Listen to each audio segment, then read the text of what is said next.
Hey, folks, welcome to InTheMoneyStocks.com's intraday analysis video, brought to you by the creators of proprietary price, pattern, and time methodology.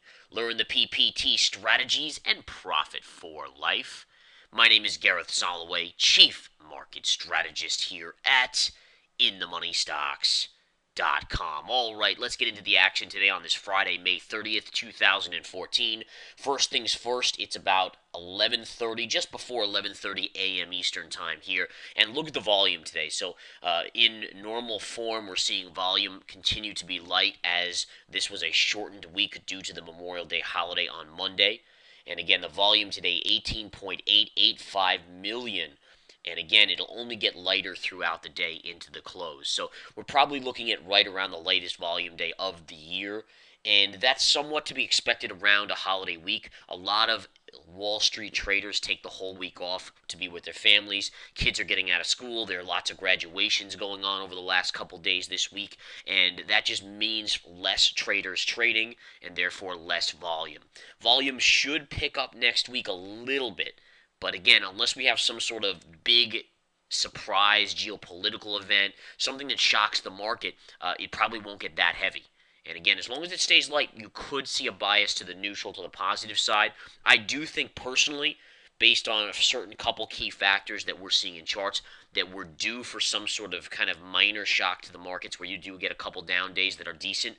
But again, that's me looking at charts and projecting. It's no guarantee, right? Yeah, sure, it has a 60-70% chance of happening, but it's not by any means 100%. So just be aware of that going into next week. I have positioned myself on the short side, even though we have a couple longs out there still at InTheMoneyStocks.com. One we took off the table for another 5% gain today, and we've just been kind of racking up these 5-6% winners. RDY, my business partner, Chief Market Strategist Nicholas Santiago, had out there, and he took off a beautiful 5+% profit on the first half of RDY. And you can see it gapped up today, which was just a beautiful thing. And again, more profits there.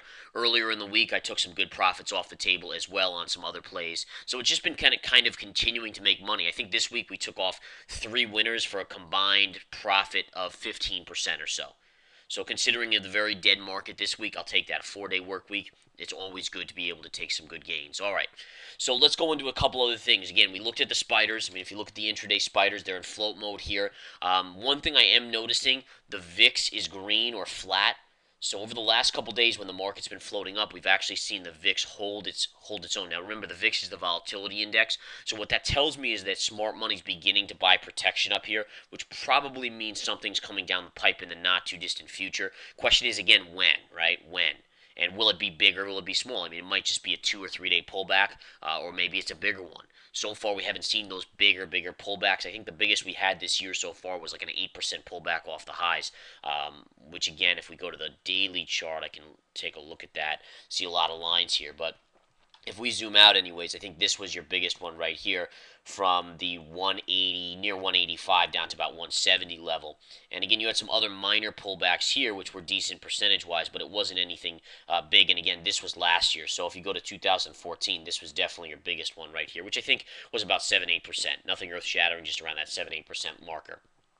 Okay, in terms of the market, you can see short term we are continuing to kind of grind higher here, but look at the volume. The volume continues to disintegrate. If I zoom out, look at this. All right, so if we zoom out, and I can zoom out even more, you can see how volume continues to kind of go lower here. And that's just a case in point. You can see around the dips. Anytime you have a big dip in the market, the volume always spikes, which means institutions are selling. But then the volume subsides, and the little investor buys the dip, and the markets float back up, waiting for the next institutional sell program to hit on the next kind of panic in the markets. Okay, so again, if you zoom out a long, long way, you can see how volume has really disintegrated. This is so interesting. This is only going back to 2012 or so. If I put this, let me just see if I can do this here with you guys. Put this back to 5 years ago and take a look at the volume here. And this is just such a cool thing. Actually, you can't really even see it, but going back even further and further, going back to 2009, the volume was just astronomical here. I mean, we were doing 200, 300, 400 million on the spiders, and you can see that right here. Here's a 600. This is 600 million right here. All right, but let's put it at the average. So let's show the average here. The average here was about 300 million back in 2009, 2010, right? You can see here it's kind of right underneath, above it, below it, above it here a lot. And then if we zoom forward, look at how this changes. All right, look at what happens. Look at what happens. So what you see here all of a sudden is this line. See how the volume is all the way below, and look at recent times, just up to current times. Look at how far away it is from that line. So that just shows you how the volume has disintegrated over time. And again, what does that tell you? Well, really all it tells you is that institutions, which were big buyers in 09 and 2010, they've just stepped on the sidelines. Now, they're not really selling huge amounts. Yeah, they're distributing some shares, but they're doing it very slowly so the market can kind of lure in all the suckers out there to make sure that they're all the way long before the next dip. All right? So that's what we have going on right there. And just to take a look at a couple different things that I think are interesting, gold continues to see a big fall. This was one of my best patterns. I talked about it on the radio last week. Beautiful little setup here. I talked about the big move down here, and then this was sideways choppy consolidation, which is bearish consolidation. Triangular pattern coming to a point. Then look at the breakdown here. And this actually has a target now right in this range, around the 118 to 118.50. You'll start to see some good support, but that's just a beautiful play right there. Silver. Take a look at silver. Silver's continuing to drop lower. Where's silver headed? Silver's actually headed a little bit lower to this line right here, which is at the 1785 level. So you still have more downside on gold and silver next week. I'm not seeing anything that's telling me that we're going to bounce until we hit these lower lines. And again, on the GLD, it's 118 to 118.50. That's your buy price. And on the SLV, it's 1785, which is silver. All right, if we go to oil, let's take a look at the USO. Oil's continuing to drop, guys, and I called this drop. I also called the move up on oil. And again, basically this move up on oil was just due to the holiday. And it's something so stupid like that, where the oil companies, the refiners, they know that more people are going to be driving, and people aren't going to be like, oh, I'm not going to go to grandma's house for XYZ holiday in the summer. Like, the kids are all psyched. They're going to spend that extra $10 in gas to go so they can run oil prices up and gasoline prices up into those holidays. Then once the holiday passes, those prices come back in. All right, then what you're going to see is going into July 4th, you're going to see those prices start to increase again. So you have about a week or two of a pullback, maybe only another week or so after this week, and then 2 to 3 weeks before July 4th, you'll start to see the next move up in oil, which actually I think is going to make a new higher high. It's going to go above this high. They'll try to milk as much as they can out of it, guys. They will. They truly will. Always remember that. All right. A couple other things to look at. Apple continues to advance here, guys. The target on Apple is becoming very, very clear, where I'm going to short. We can remove these lines for now because they're irrelevant at this point. I called for the move up in Apple. I said it would probably only go to 620 in the short term before the next move up, but it actually has gone far past that. And what I want to show you now is the next target. This is the major target right here, 653. 653 is your target on Apple. Okay? All right, so that's what we have going on with Apple. JP Morgan Chase down 12 cents, so we're seeing JPM start to have a little bit of weakness showing up, even though the markets are kind of around the flat line. Interestingly enough, the S&P's flat, but the NASDAQ's down 3 and the Dow is down 30 points. So we are seeing a little bit of weakness in a couple different indices out there, even though it's overall a very, very quiet day on very light volume. One stock that's taking a little bit of a beating is Sina today, SINA. But the one thing we need to watch here is you might have a bullish consolidation pattern forming here. You see this red candle, and then this is called a reversal candle. Reversal candle, almost engulfing, and then you have sideways consolidation off that. It's not a buy yet. I want to make that clear. If you're an amateur, then you probably would jump on board right now. The key is you want to wait because it's not a fully formed pattern yet. When it becomes fully formed, that's when you have your opportunity. Okay, so watch that. All right, another stock we played today. This one we day traded twice in the day trading chat room today was SPLK, down 16% on the day. It's actually taking a big beating here. This is a beautiful thing. And one thing I just want to point out here, there were a couple great trading levels. Number one was right in here, all right, and number two was right down here. Right in this range. Whoops, let me draw that in a little bit better. Right there. All right, and these were the two scalps that we took today in the intraday stock chat. If I zoom in, you can see right here into this level and bounced, and came and consolidated again. And then there was another level here that we took down here as well. This was another beautiful one, which was right off this pivot low right here. Okay, so this was first level here, and then this was number two. And again, see, comes down to that lower level, gets a good bounce, and right here, and got a good bounce as well. Now there's actually another level that's getting interesting, but it's not yet.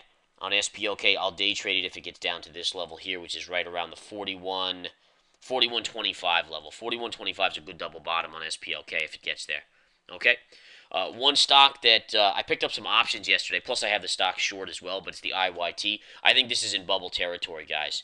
And again, I've made that clear to my members. I talked about it on the radio, but I do have puts on this that I just picked up yesterday that I'm basically flat on right now.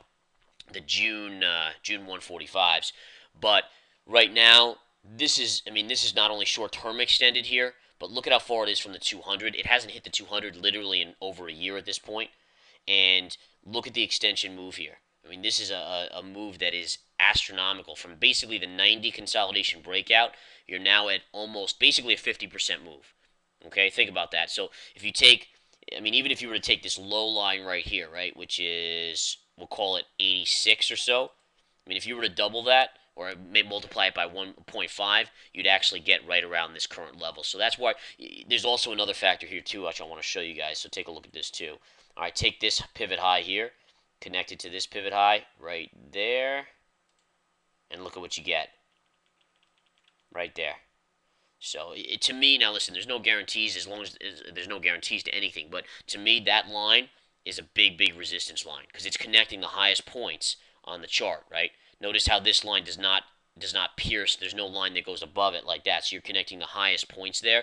And notice how you had this line and you pulled back, chopped around, then you came up, kissed it here, pulled back, hit it here, pulled back. So in theory, you should pull back there. In addition, look at how much higher it is in terms of expense than where it was at these points. Look at how much it is continued to be extended from the 200. Bottom line is this should pull back. There's really no question mark in my mind that the IYT is basically IYT. You know what IYT is? It's the IBB from 3-4 months ago. If you look at the IBB, same general chart. Look at how extended it was from the 200. Ridiculous. This pulled back. Look at the fall right to the 200. That's what you should see from the IYT. So now, again, the question is, does it happen next week or in a couple weeks? Who knows? But it should start soon, especially considering we're into that line. If that line is accurate, it should start to yield something. So, again, as I said, I just closed. I do have puts on that, and I am short. So we'll see if that comes to fruition in the coming week or so. Other than that, let's take a look at Facebook. Facebook having a good sell-off here. Facebook is into some resistance. You can see it right here very clearly. Nice resistance point right there. This should pull back to this area right here minimally. And longer term, this is a bearish pattern. So again, longer term bearish pattern, so it should actually have more downside than that too. But short term, it should just pull back off of this level and come back into these two moving averages. All right, anything else I want to touch base on? Again, right now we're seeing Dow down 27 points, NASDAQ down 3, S&P up half a point. Markets continue to trade extremely, and I stress this, extremely light volume. If we go to the intraday chart here, go to the 10-minute, you can see we've pulled back a little bit. Now you're bouncing up a little bit. This trend line, this channel is something I talked to you guys about. So you have a channel here. You actually broke above the channel. You retested it this morning. Just be aware you can't break out above an upsloping trend line. Technically, you can go above it, but that's not considered a breakout. Eventually, it will collapse back down. And when it does, usually these are the bigger collapses. And this is something I'll pass along to you. It's a little bit of new knowledge for the brain power. But when you have an upsloping channel and you have an upsloping trend line like this and you get above it, the longer you stay above it, the more sizable drop you'll get when you come back in. So think about someone who has a big jumping ability, like a basketball player. All right, they can jump up 5 feet off the ground, but then they come down hard 5 feet, right? All right, and this is essentially the ground here, and they've jumped now above it, and they've got to come back in. And when they come back in, usually a sinkhole develops underneath, and it takes it all the way down. So just something to remember about that. And this is something that historically you can go back on many charts, any big charts out there and see. And you'll notice any liquid charts that when it does go above a trend line that connects all these highs like this, ultimately it will come back down hard. So just little things that I want to point out. Now again, as I said earlier, it doesn't mean that tomorrow's Saturday, obviously, but it doesn't mean Monday or Tuesday that's going to happen. But what it means is that once it does, basically what you're now looking for is it to break below this line. You want to see a close at the end of the day inside here, or even better would be below here, and that would yield a floodgates opening. Okay?